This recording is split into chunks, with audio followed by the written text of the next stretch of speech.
જે થાવે થાય, છોકરાય ભલે રહે ઘરવાળો ભલે રહે, પણ એટલી જ વાર હોય. એટલા જ એમ થાય કંઈક કરવું જ છે જીવનમાં. અમને એમ થતું એટલે તમે કહીશ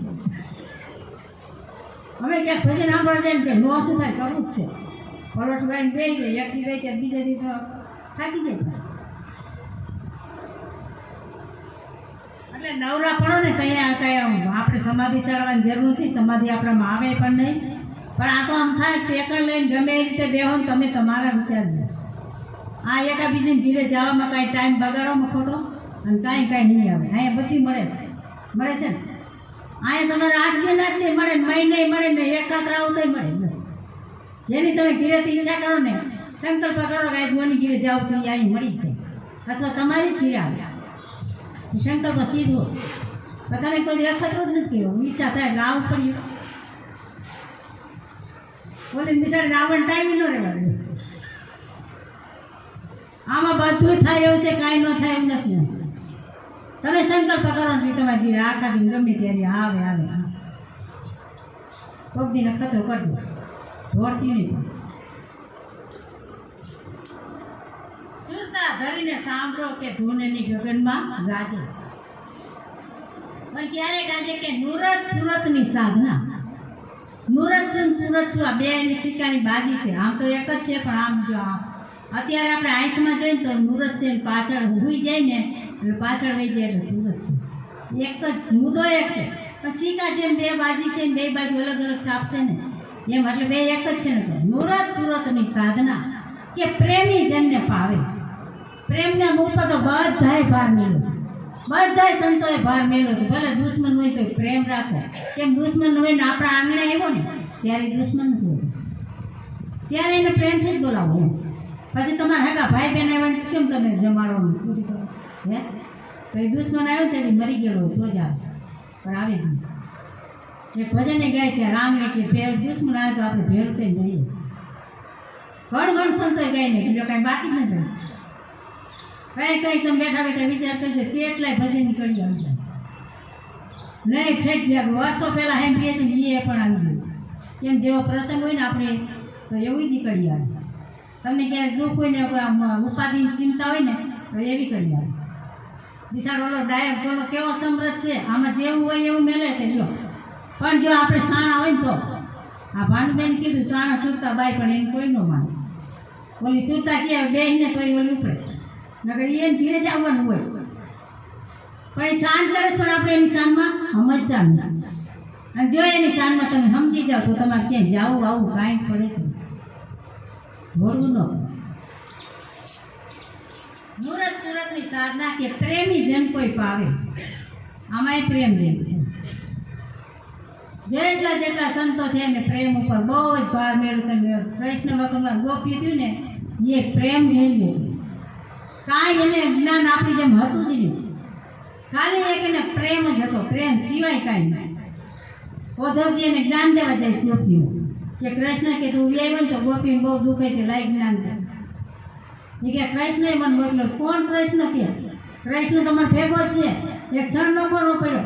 તું કોને સમાચાર લઈને આવ્યો છો?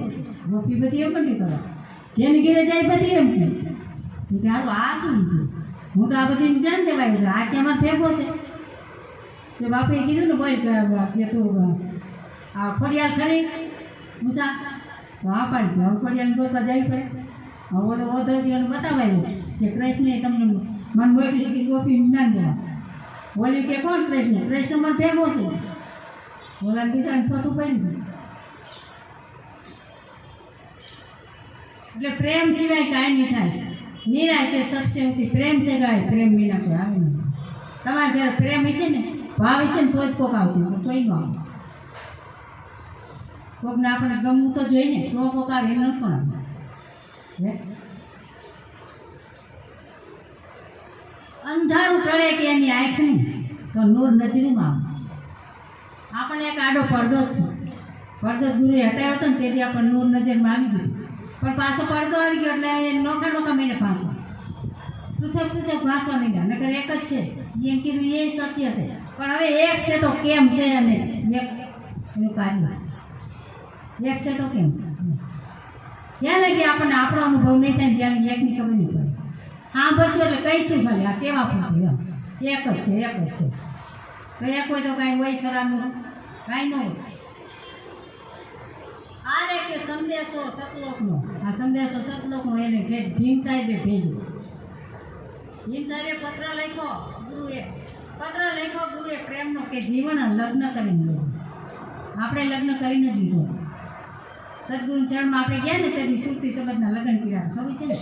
હા તો લગ્ન કહીને જ લીધો તો આપણે પણ ખ્યાલ હોય તો હજો ખ્યાલ હોય તો આ ગાય ને એને આગળ તમને ગમ પડતી હોય.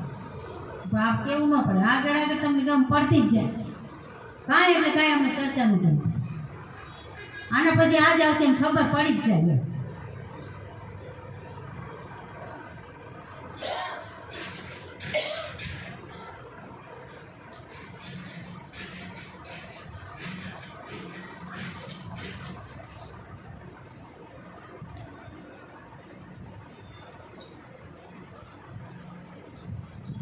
પણ આવે કેમ પાછું આ જીવન પાછું કે જોજો રે આ જુગની રેણી કે આ દિલતા આવે રે જોજો રે આ જુગની રેણી કે આ દિલતા આવે રે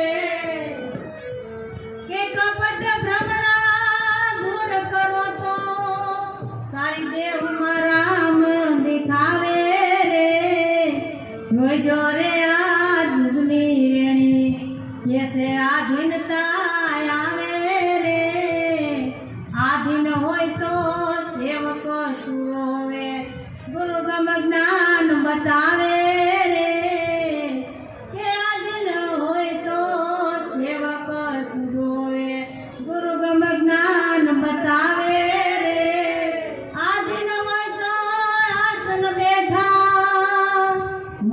મયપતિ શીશ નમાવે રે જોજો રે આ જુગની રેણી કે આધીનતા આવે રે આધીન હોય તો આનંદ સુખ પાવે ક્રિયા ધર્મ ચલાવે રે આધીન હોય તો આનંદ સુખ પાવે ક્રિયા ધર્મ ચલાવે રે આધીન હોય તો રામ પણ રાજી સમજે ને સમજાવે રે આધીન હોય તો રામ પણ રાજી સમજે ને સમજાવે રે જોજો રે આ જુગની રેણી કે આધીનતા આવે રે આધીન હોય તો આવે ગરીબી મન કા ભે મિટાવે આધીન હોય તો આવે ગરીબી મન કા ભે મિટાવે રે આધીન હોય નિર્બળ ને હોય બળ ને